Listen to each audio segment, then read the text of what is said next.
Great. So the recording of this will be available as well as the slides. I just want to do a sound check and make sure that everybody can hear me. Can you give me a thumbs up, or is there a way to give me a sign that you can hear me all right? Great. Okay. Thank you very much.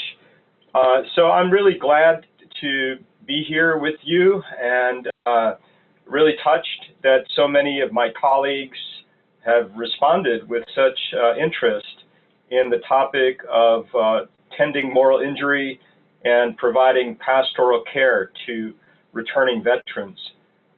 So I am a Unitarian Universalist minister, served 4 years as an Army chaplain, and did one tour in Afghanistan.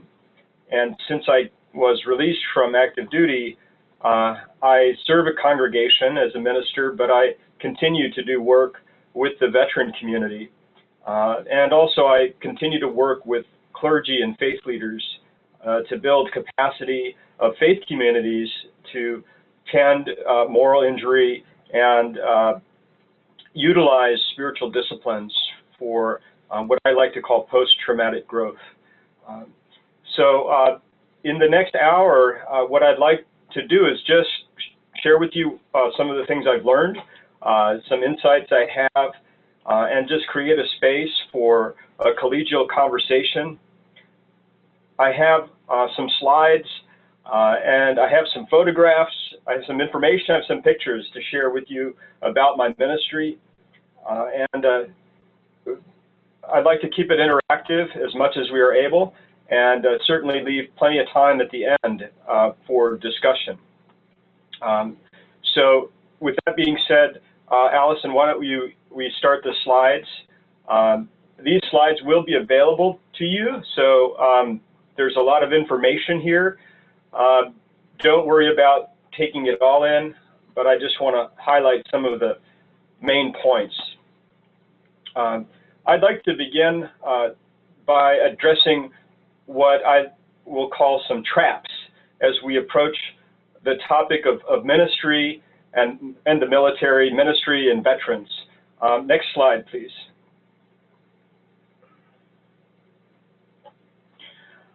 So there's two traps that I think we need to look out for. The first is what I call projected demonization. And here's a quote from William Mahedi. Mahedi was a chaplain in Vietnam and wrote a book after he came back. He was instrumental in establishing the vet centers throughout the United States. And I think he names quite well a painful episode in our own denominational history where there was a great deal of hostility directed towards veterans. So that's certainly a trap that we want to avoid and that we have been in as religious liberals in the past, this what I call projected demonization. The second trap, and we can go to the next slide, is what I call projected valorization. So we see this more today than was commonplace in the Vietnam era. And that's, I think, accurately named by Mahedi as the chaplain bullshit. So we want to avoid the chaplain bullshit that is more broadly construed as just the religious bullshit that conflates God and country, that fails to distinguish between American civil religion and authentic faith. So let's go to the next slide. This is a photograph, I think, that illustrates well a good intended faith community that wanted to honor veterans' commitment, but in my view crossed a dangerous line in conflating God and country, and especially with their use of symbolism. This was recently, it was just a couple years ago that this window was dedicated in a United Church of Christ chapel in New York. And while it's well-intentioned, this kind of projected valorization, I think is quite dangerous and certainly a trap that we want to avoid. Let's go to the next slide. I'd like to just address religious grounding because we are a gathering of Unitarian Universalists, and I just want to emphasize the real asset that we have with the Creating Peace Statement of Conscience. So you can read these excerpts yourself, but it's quite a beautiful document and provides a wonderful grounding for our topic today of pastoral support to military service members and veterans. Let's go on to the case. So I shared with you a link, and I'm not assuming that everybody had the chance to visit the link and listen to the case of Angelito, but I'm hoping that some of you did. And I'd like to just take a moment to just process that with you, and especially give a chance for those of you who did listen to the song and listen to the interview, just to talk about that case. So would anybody like to share, anybody who was able to listen to Angelito's song and listen to the interview, would you like to share what happened in this case?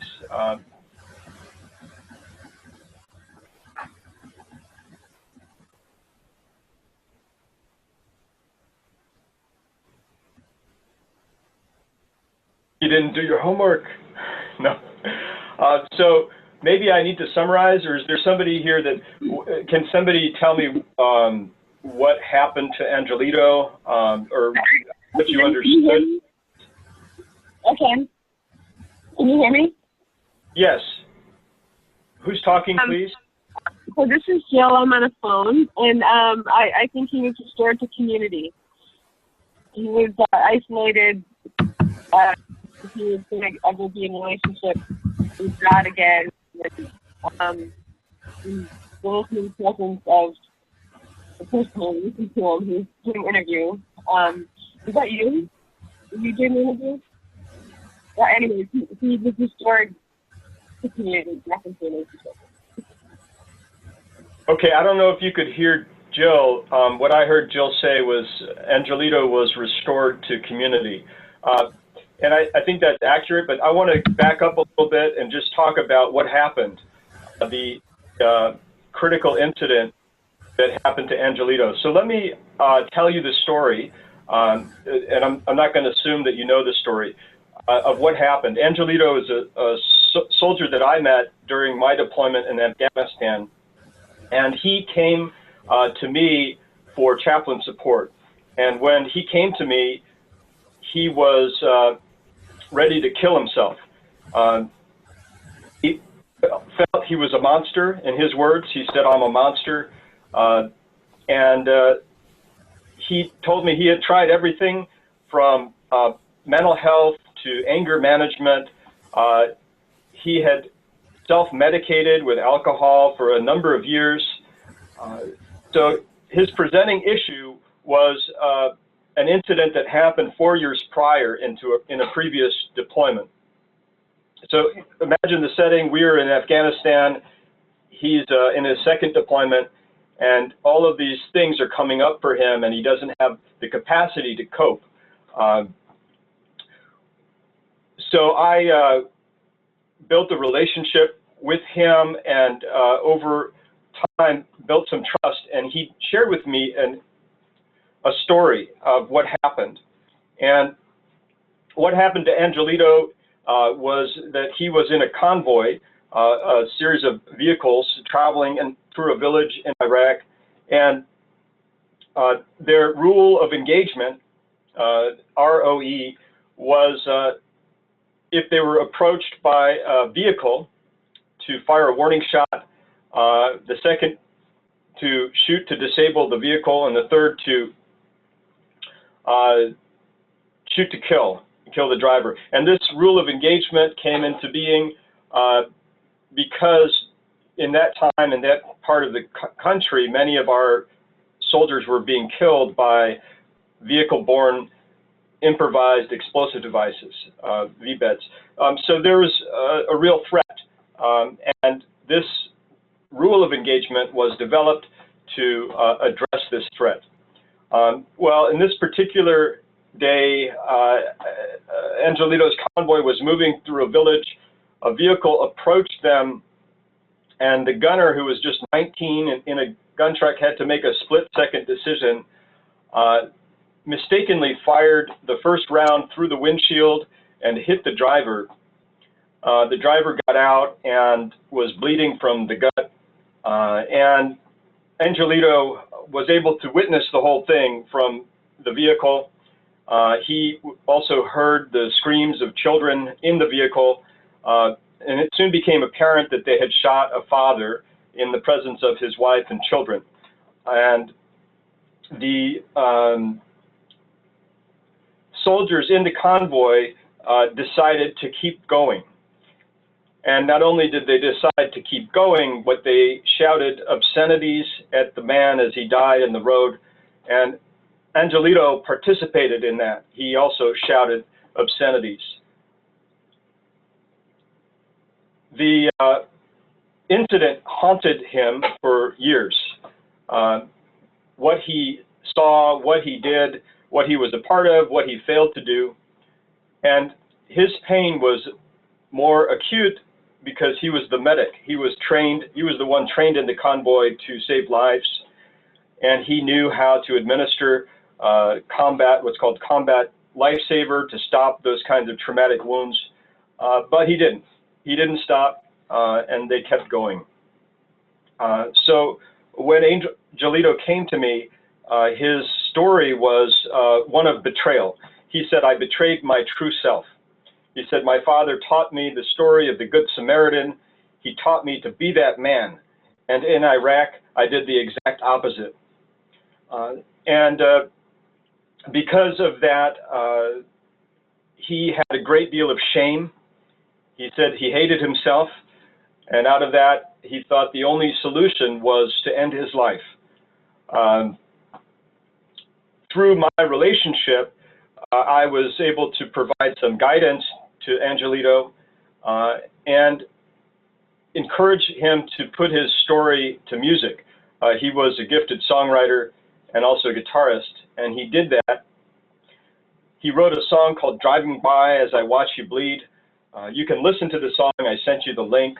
I recorded it with his permission, and he performed that song first for me, and then he performed it at my invitation to a worshiping community of Unitarian Universalists, believe it or not, that I was leading at Kandahar Airfield. We had a small community that met on Sunday mornings, and Angelito came to that community at my invitation. He played the song and told the story of what happened, and was held and received in that community without judgment.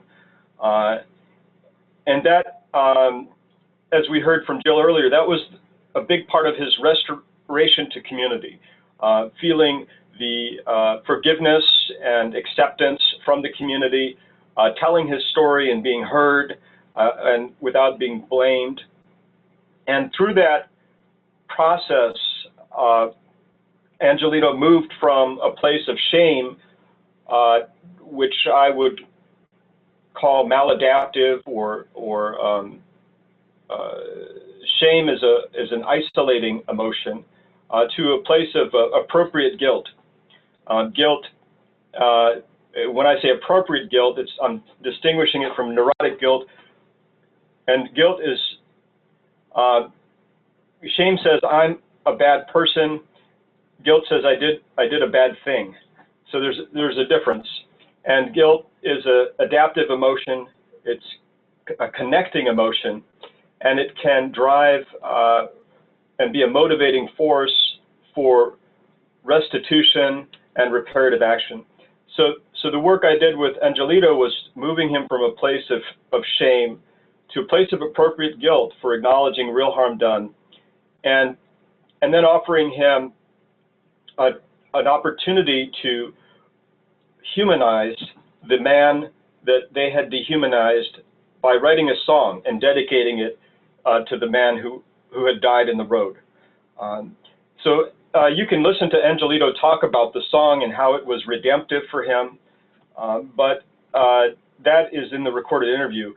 For Angelito, the experience of writing a song, dedicating it to the man, and performing it publicly ended the nightmares. He was no longer haunted by this man or the memories, but his relationship with the dead was transformed from one of being haunted to one where this man was, as Angelito said, like a conscience, a reminder of who he needed to be in the world and who he could become if he lost touch with his core values. So in that way, he was able to create meaning out of his traumatic event and experience what I call post-traumatic growth. I think it's important to just name that in terms of the restorative path, and there's a lot of unmet needs here.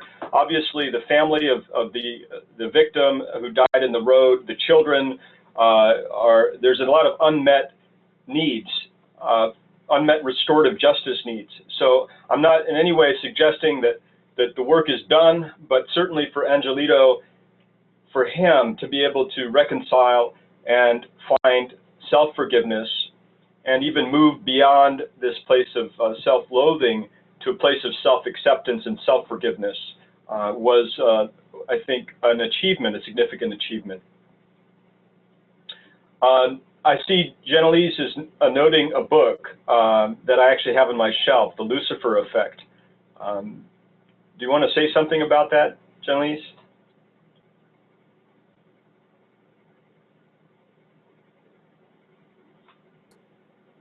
Got to find the mute. What was profound for me was just how easily and how quickly a situation can change behavior. It's describing an experiment, a college experiment around prison, creating different groups of people who are acting as if they're prison guards, and how quickly the people and even the people running the experiment began to accept as normal behaviors that we wouldn't normally do, that they wouldn't have normally done. It's just it was a shocking reminder of how situations really can turn people into people that we wouldn't imagine. Yeah, thanks for bringing that into the conversation. Part of Angelito's post-traumatic growth, in my understanding, is I use the language of shadow, that he met his shadow and he ate his shadow, to use a phrase by Robert Bly. That is, I think, a challenge for all of us as we enter into this work of ministering to veterans, to reckon with our own darkness, to reckon with our own capacity to kill, to do harm to others. And it's my conviction that in order to journey with veterans to the places where we need to go as pastors and as ministers, we need to be able to reckon with that part of ourselves, so that we're not just projecting our shadow onto others, but we're able to own it and relate to that part of ourselves. So thanks for bringing up that great case out of the prison experiment. Let's go back to the slides. What I'd like to do now, I wanted to ground this in a case so we don't get too heady and too theoretical, but I'd like to offer some interpretive lenses about the case of Angelito to kind of help us understand what's going on here and why is it going on. So here are a couple of lenses we can look at the situation through. One, just very generally, the field of science, namely the field of mental health, psychology, and psychiatry especially. And then this the sphere of religion or spirituality. And moral injury, the phrase, is somewhere in the nexus of these two lenses. The clinical medical model is to diagnose and then treat. So the PTSD diagnosis was largely a response to the Vietnam veterans coming back with some kind of wounding that needed to be named. And PTSD is the name that became the diagnosis of the Vietnam generation. There's a long history to naming what PTSD points to. The organization Soldier's Heart that I work for is named after a term that emerged out of the Civil War. Soldier's Heart was an attempt to name this invisible wound that was being experienced by the returning Civil War soldiers. Battle fatigue, shell shock are other examples of attempts to name this. PTSD is the clinical diagnosis that has become so much part of our vocabulary. Moral injury is relatively new, and the phrase is actually a phrase that has come out of the scientific medical community, mainly the clinicians, the psychiatrists and psychologists within the Department of Veterans Affairs. But what it points to is something that, from the interpretive lens of religion and theology, we might more appropriately name as sin, or evil, or corruption of the spirit, soul loss, or soul wound. So it's, I think, important for us as ministers and as clergy to recognize the assets and the language that we have that give us voice to name what is going on. Naming what is going on accurately is important because that diagnosis then determines the response. If it's a disorder, then we treat it, but if it's something else, if it's sin, if it's a corruption of the spirit, then religion and spiritual traditions offer a different kind of response. Confession, lamentation, redemption, for example. So let me let's go to the next slide for a minute. So I'm not going to spend a lot of time with these slides. There's 4 or 5 slides here, but what I wanted to do was just put them in here so that you could have them and to go back to it and refer to.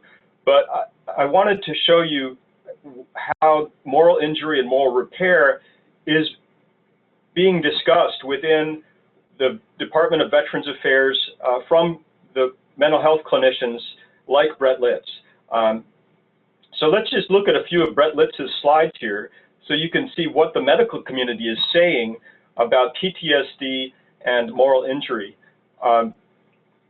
What I want to emphasize on this slide is the last bullet.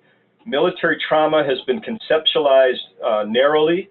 Okay, so this is the clinical medical community recognizing where they've gone off the mark. Let's go to the next slide.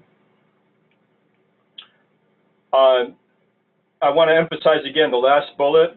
Stress disorder and PTSD thinking have hampered progress.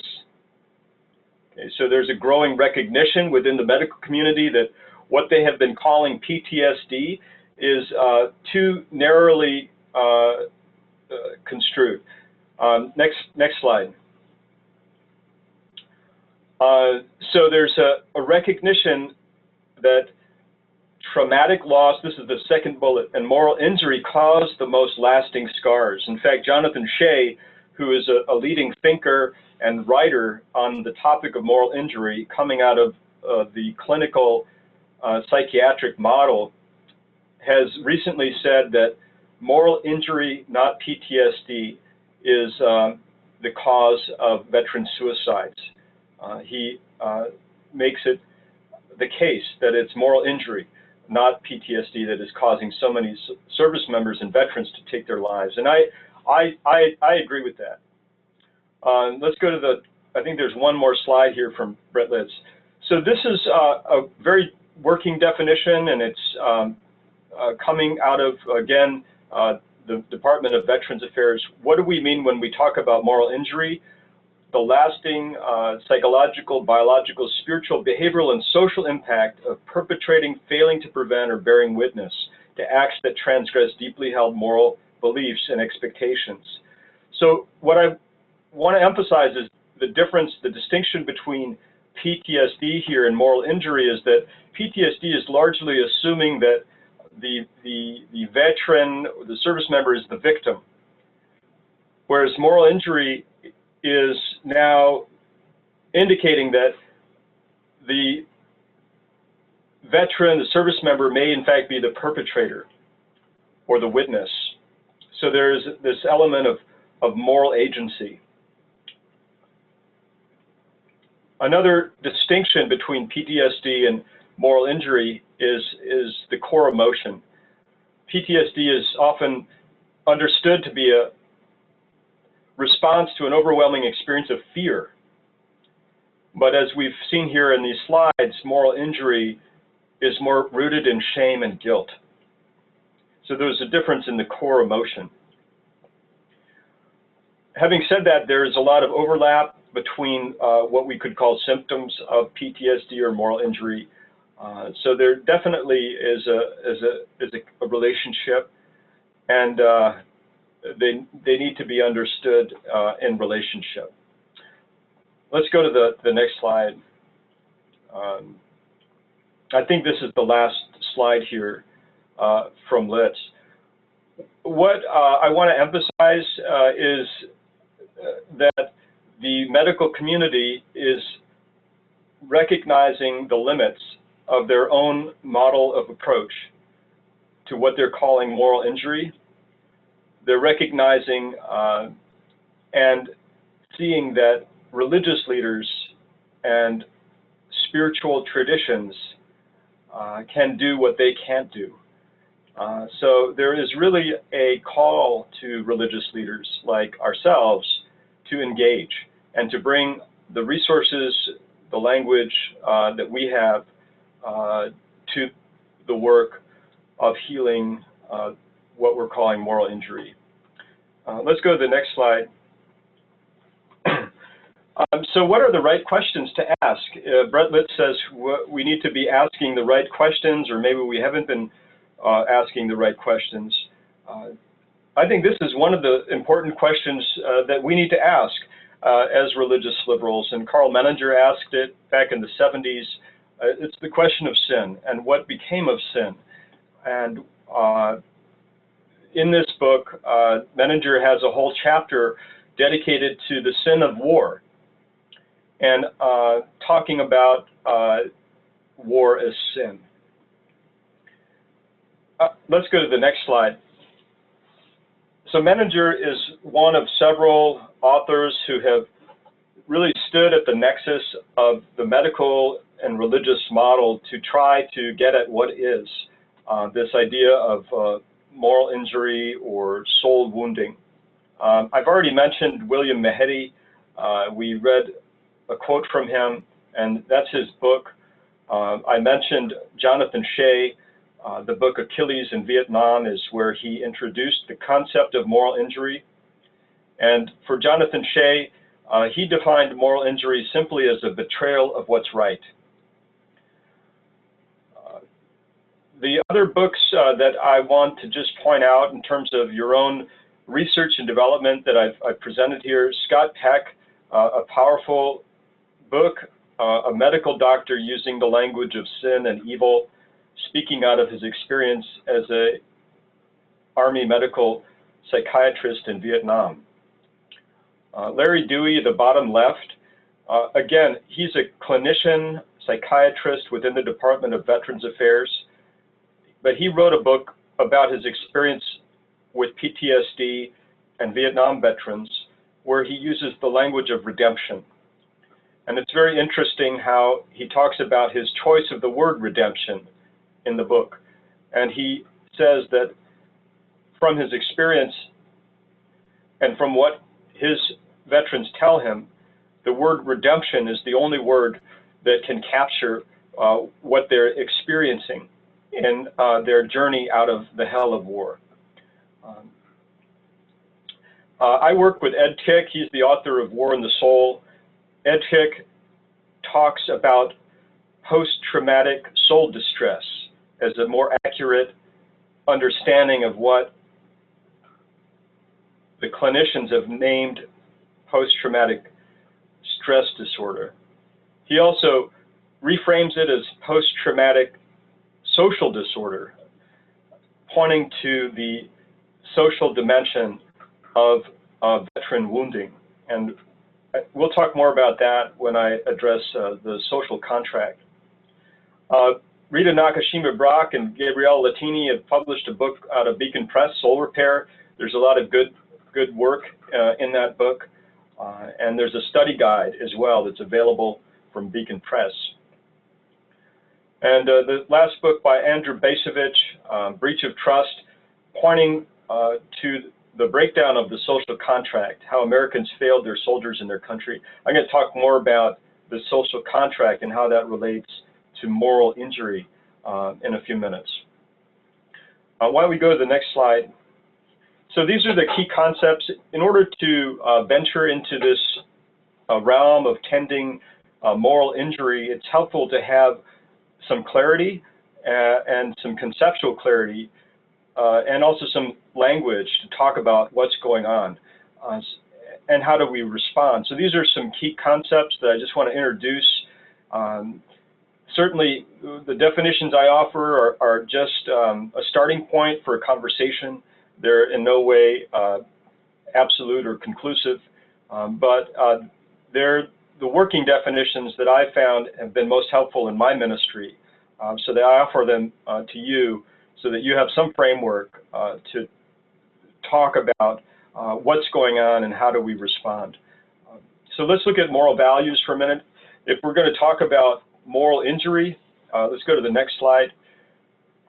It's helpful to have some language to talk about morality, to offer some clarity. And this is one of the limits of the medical community. Jonathan Shea can talk about a betrayal of what's right. Brett Litz can talk about perpetrating, failing to prevent, bearing witness to acts that transgress deeply held values. But neither Shea nor Litz venture to tell us what is right, or how do we determine what right is, or what are those core values, or what ought those core values to be. So that brings us into the realm of the religious community and our task in laying out for people what ought to be, or the normative. I offer this from the research of Rushworth Kidder, a useful framework he calls the five-fingered glove for talking about values, and Kidder argues that these are universally held values based upon his own cross-cultural research. So I just find it a useful starting point when we talk about morality, compassion, fairness, honesty, respect, responsibility. And in my pastoral counseling, for example, with Angelito, to talk about his moral injury as a betrayal of compassion.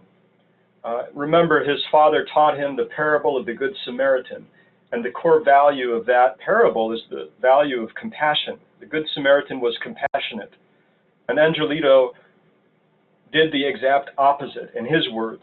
He wasn't compassionate. He violated that core value, that sense of self, that he was taught to be compassionate.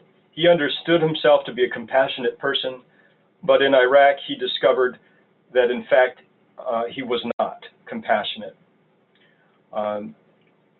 Another example of a betrayal of what's right in the case of Angelito is respect.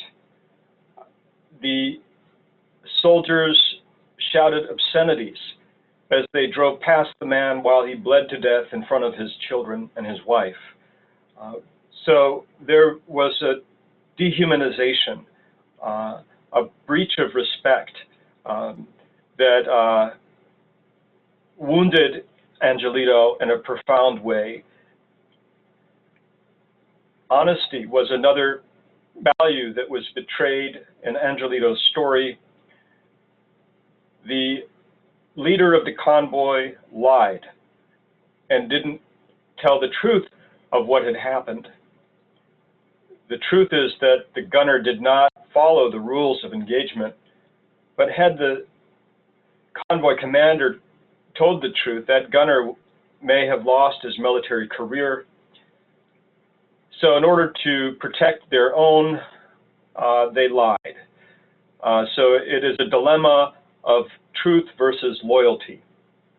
And in this case, loyalty to one's comrades trumped speaking the truth of what really happened. So the next slide, let's go to the next slide, is also from Kidder, the idea of moral dilemmas and how moral dilemmas can produce moral anguish, moral conflict, and moral injury. So Kidder offers these paradigms, and they certainly play out. And I find it helpful to listen for these tensions when I listen to veterans tell me their stories. And I've already shared how with Angelito, the truth versus loyalty dilemma was very real. And we can see also other tensions as well. So just appreciating the moral complexity of the situations that we put service members into, that they're often faced with dilemmas where there's no right answer, and moral pain is inevitable no matter what course of action they take. Let's go to the next slide. So this is just a review of what we've talked about here in terms of definitions from Shea and Litz. Let's go to the next slide.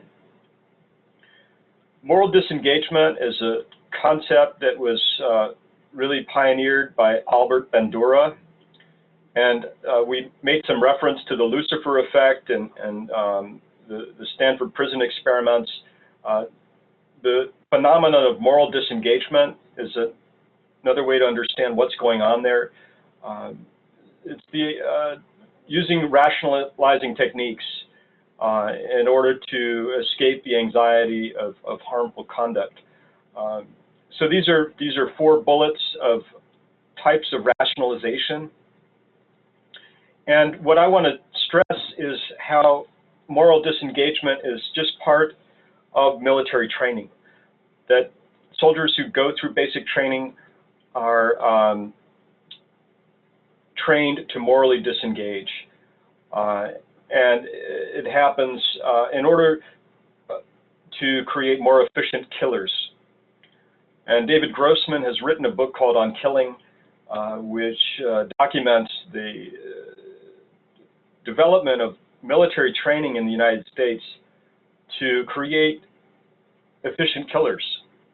And moral disengagement is intentionally a part of that training. Let's look at the next slide. Understanding that moral engagement is a reality and is part of the military experience, then responding to that by intentionally in ministry seeking after moral engagement is, I think, a pastoral imperative. So again, going back to the case of Angelito, moving from euphemistic labeling, for example, we shot a Haji, or you know, we took some collateral damage in the convoy. That's euphemistic labeling that is a form of moral disengagement. So in my counseling with Angelito, a lot of that work was getting him to tell it like it is. Let's talk about the father who died. Let's talk about the children who witnessed it.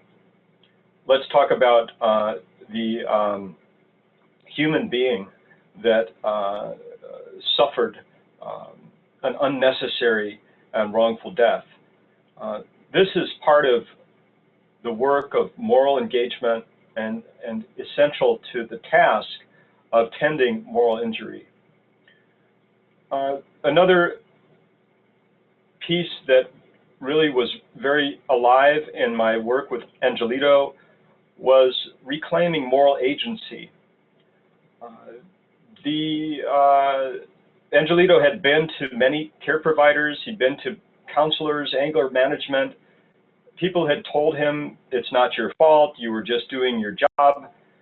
That kind of displacement of responsibility enables moral disengagement and does not help in restoring veterans to wholeness.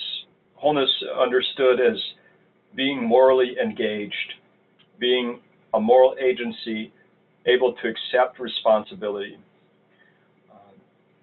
So part of that is being willing to experience appropriate guilt.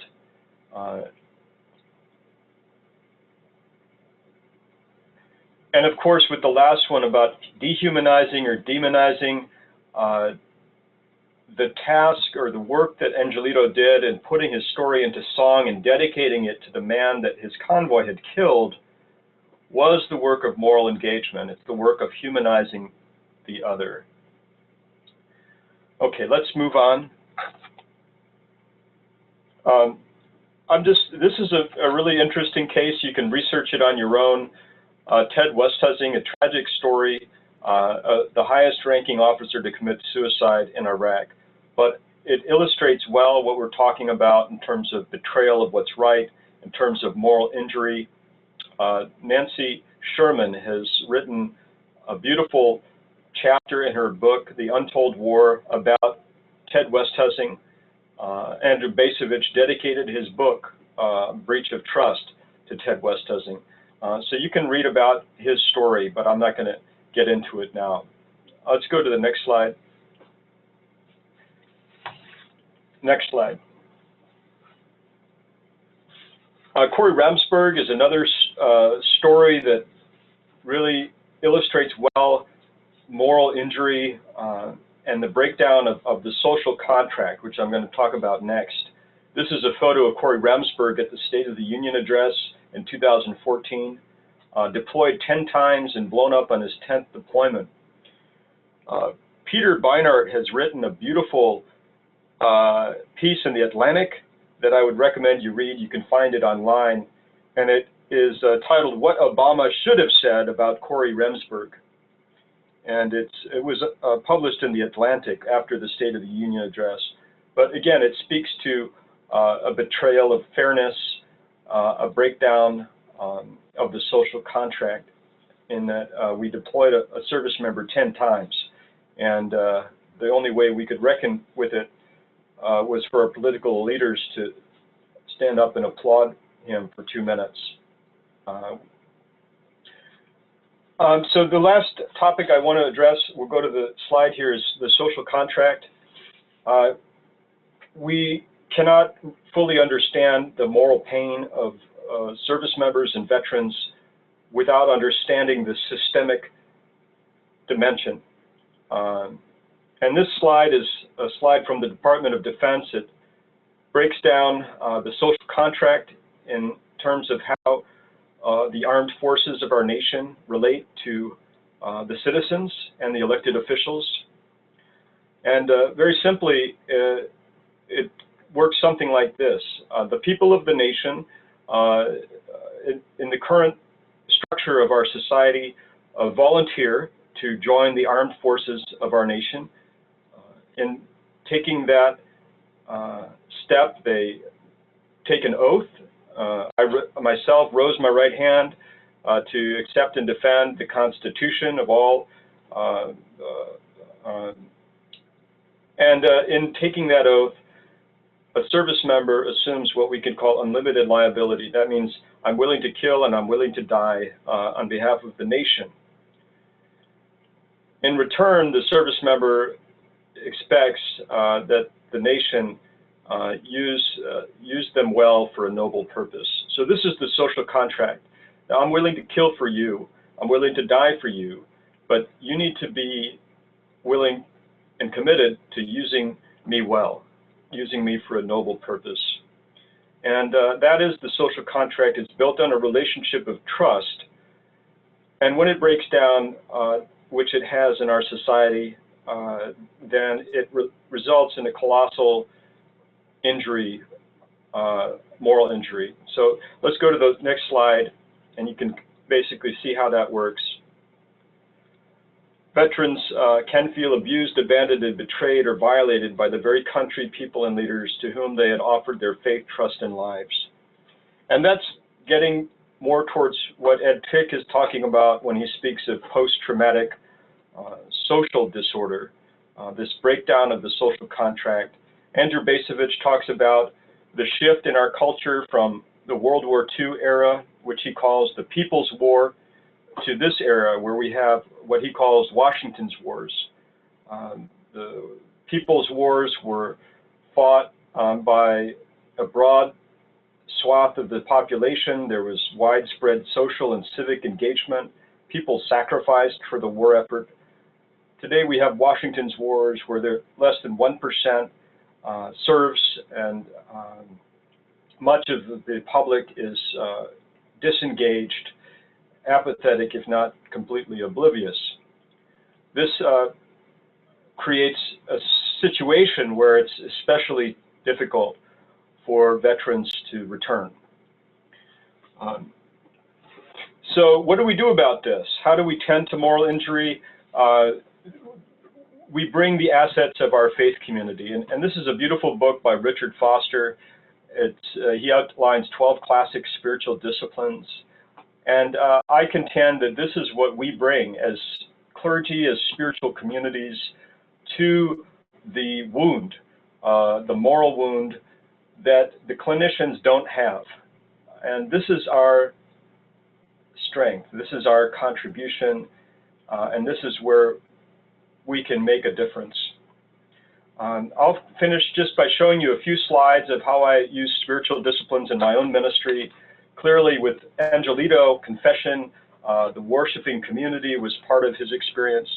This is a photograph of me at Fort Bliss with my battalion before we deployed, and I brought the community together. And you can see people from the larger community, not in uniform, came together with our service members in order to give a departure blessing. Let's go to the next slide. I'll show you how I used the ritual of the tea ceremony as an opportunity to introduce the discipline of simplicity, the discipline of service, and I brought my tea set to Afghanistan. I served more than 500 bowls of tea, and the tea ceremony for me created in my ministry a sacred time and a sacred space that I could invite soldiers into. Next slide. The community brought a medicine pouch and helped my soldiers construct a medicine pouch. The next slide, please. These are some of the ingredients of the medicine pouch. And this is one way for the service members to be connected to the community, to feel blessed, to feel supported. Next slide. This is my soldier, one of my soldiers holding his medicine pouch before he got on the plane to Afghanistan. He carried that medicine pouch in his breast pocket throughout his whole deployment. And for this particular soldier, and for many like him from the inner city, they don't have a community or family outside of the military. So to have that token of support from the community meant the world to him. Next slide, please. This was another ministry that I developed. These are inspirational pocket stones. They're engraved with words like courage and hope and faith. And UU congregations stateside raised the funds to purchase and send these to me. And I distributed over 500 of these stones to soldiers who carried them with them or sent them home to loved ones. I think I have one more slide and then we're done. And here we are. This is the Kandahar Crossroads Unitarian Universalist Fellowship. This is the community that welcomed Angelito, that heard his song, that bore witness to his pain, that gave him a safe space and a circle of trust to find reconciliation and community. Worship was a part of the spiritual discipline that we practiced together, and connecting to our principles each Sunday certainly was a way to sustain us through a challenging time. I'm going to finish now, and I realize we don't have a whole lot of time, but I'm willing to go over and stay as long as people want. Why don't we? Do we have questions, or how should we proceed at this point, Allison? If folks have questions, you can either unmute yourself and say them aloud, or you can feel free to put them in the chat box, and I can try to jump in for you if you prefer.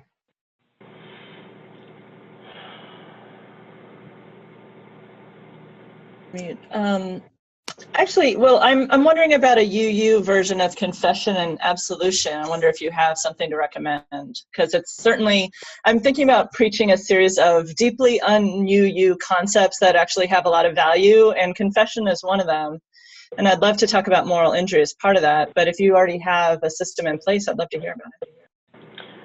Yeah, well, thanks, Megan. I took the Creating Peace statement of conscience, and I used the language in that, which actually does contain language of confession, as well as language of commitment, and I created it into a responsive reading that I've used in our congregations and also beyond our congregations in interfaith services to lead a community through a ritual of confession and commitment. And I'd be glad to share that with you just as a starting point. Maybe I can email it to Allison, and then it can go out to everybody. And I think that's one place to start.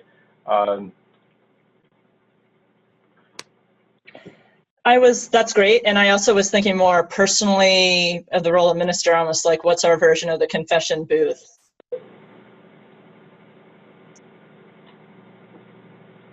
Yeah. Does somebody else want to chime in on this? Somebody is commenting in the text box.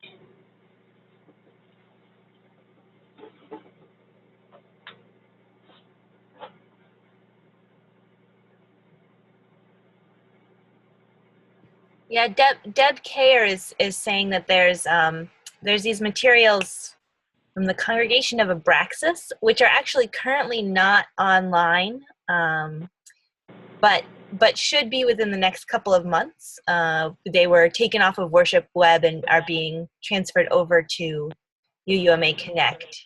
And apparently there are some good materials in there on confession and ritual, so that might be a place to look once those exist again.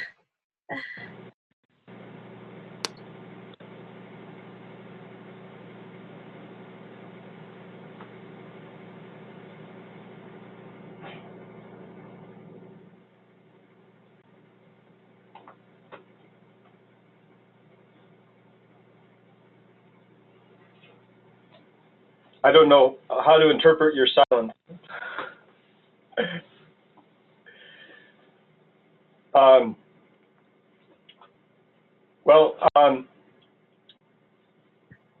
glad.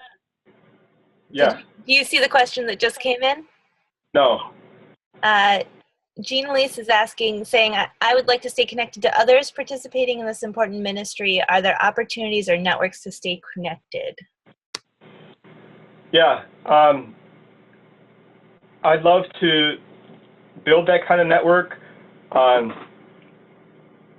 As a next step, if you're in a congregation that wants to move in this direction and build a ministry around this, Soldier's Heart, and I'm on the staff of Soldier's Heart, we have a program we call the Faith Community Partnership Program. And I would be glad to send you an application that explains what that is about.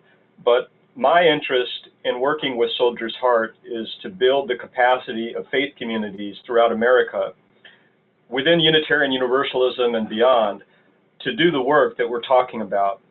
And the work is both pastoral and it's prophetic. It requires addressing the broken people, but also it requires addressing a broken system. So it's deep and profound work, and I find it deeply rewarding to be involved in it.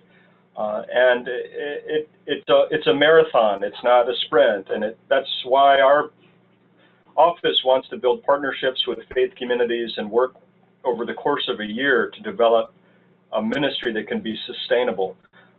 So I'm glad to work with you in that capacity, if that is something that you and your community is called to do. As another resource, the Military Bridge Builders curriculum has come out through the UUA. If you don't know what that is, you can find it, or I can actually share it with you. You can email me, I'll share it with you. But it's intended to build bridges between our congregations and military and veteran community. So there is a growing movement within Unitarian Universalism. I'm one of 17 chaplains, UU chaplains, serving in our armed forces currently. So if you want to continue this conversation, please consider me a resource and a point of contact. And if folks would like to check in periodically through a Zoom or a teleconference to share resources, I would be delighted to do that.